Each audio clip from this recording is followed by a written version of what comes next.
Cette semaine, nous allons donc nous intéresser à un trafic qui fait des ravages dans la région, celui du Captagon. Une drogue de la famille des amphétamines. Elle est connue pour ses propriétés dopantes. Elle est aujourd'hui au cœur de la guerre en Syrie. Le Captagon sert de financement, mais aussi de stimulant aux combattants de tous bords. Franck Genozo et Giona Messina ont remonté la filière jusqu'au laboratoire où sont fabriqués les comprimés au Liban. Enquête.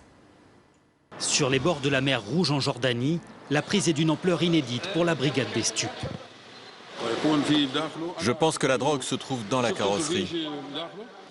À l'intérieur de ce pick-up, plusieurs millions de pilules blanches. Du Captagon, la drogue qui déferle sur le Proche-Orient. Ce n'est qu'une petite partie. Il y en a probablement partout. Il y en a effectivement sous les essieux, dans les portières, le moteur, la calandre et même le tableau de bord. À 10 € la pilule, plusieurs dizaines de millions d'euros de marchandises venues de Syrie. Car le pays en guerre est la plaque tournante de ce trafic juteux. La télévision syrienne diffuse régulièrement ces images de saisie, accusant les groupes rebelles ou djihadistes d'être à la source de ces trafics. Accusations renvoyées par les insurgés qui, dans certaines vidéos, dénoncent l'addiction supposée des soldats syriens.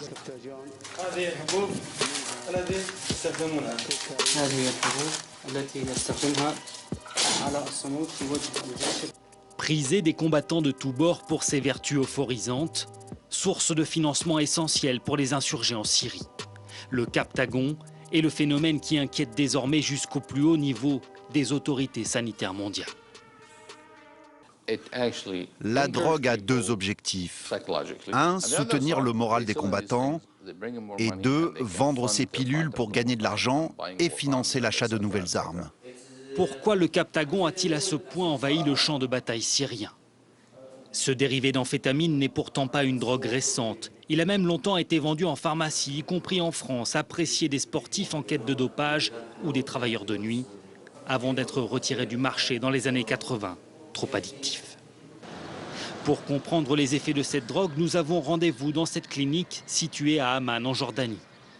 Un centre de désintoxication où a trouvé refuge ce jeune vendeur, accro au Captagon. La drogue te donne un coup de fouet. Tu ne ressens plus le besoin de dormir. Tu te sens plus lucide, plus attentif. Je me sentais fort, j'avais l'impression d'être plus fort que les autres, plus fort que quiconque se mettrait en travers de mon chemin. Mais ensuite, ma santé a commencé à se dégrader, les effets se sont estompés. De quoi tenir le choc sur la ligne de front, voilà donc ce qui pousse les combattants à se servir du Captagon. Mais si la drogue s'est à ce point répandue, c'est aussi que les groupes qui la produisent y ont trouvé une source de financement facile. Ils l'acheminent ensuite vers la Turquie au nord, mais surtout vers l'Arabie Saoudite au sud, client numéro 1 du Captagon. On pense là-bas qu'il améliore les performances sexuelles. Entre les deux pays, il y a la Jordanie.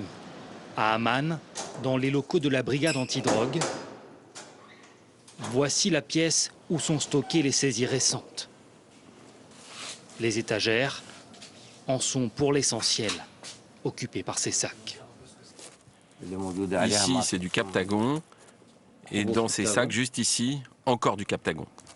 28 millions de pilules saisies depuis janvier. À chaque fois, la provenance ne fait guère de doute. Cette drogue est produite par des insurgés syriens. C'est comme ça qu'ils se financent. Qui fabrique ce poison? Plusieurs experts nous ont affirmé que Daesh ne prenait pas part à ces trafics au nom de la loi islamique, laissant à d'autres groupes insurgés la production des pilules. Difficile de vérifier sur le terrain ces affirmations. Mais dans la banlieue de Beyrouth, un journaliste libanais a pu pénétrer dans un atelier clandestin. Plusieurs ouvriers s'affairent au mélange des précieuses pilules destinées à rejoindre la Syrie. Parfois, on reçoit un ordre pour fabriquer 500 000 pilules d'un coup. Nous, on ne distribue pas, on fabrique simplement, on attend les ordres. À quelques mètres de là, ces hommes sont chargés de dissimuler la drogue. Tu ouvres les boîtes de mouchoirs. Ensuite, tu fourres la drogue. et tu refermes comme si tu n'avais jamais ouvert. On a plusieurs techniques. Avant, on les mettait dans les salades ou les bouteilles de shampoing ou de gel pour les cheveux. Mais dans les mouchoirs, c'est presque invisible. Les trafiquants préfèrent rester discrets sur les donneurs d'ordre et les destinataires de cette marchandise en Syrie. Pas question de mettre en péril un business évalué à plusieurs centaines de millions d'euros, dont une bonne partie sert à financer les combats dans un pays dévasté par 5 ans de guerre civile.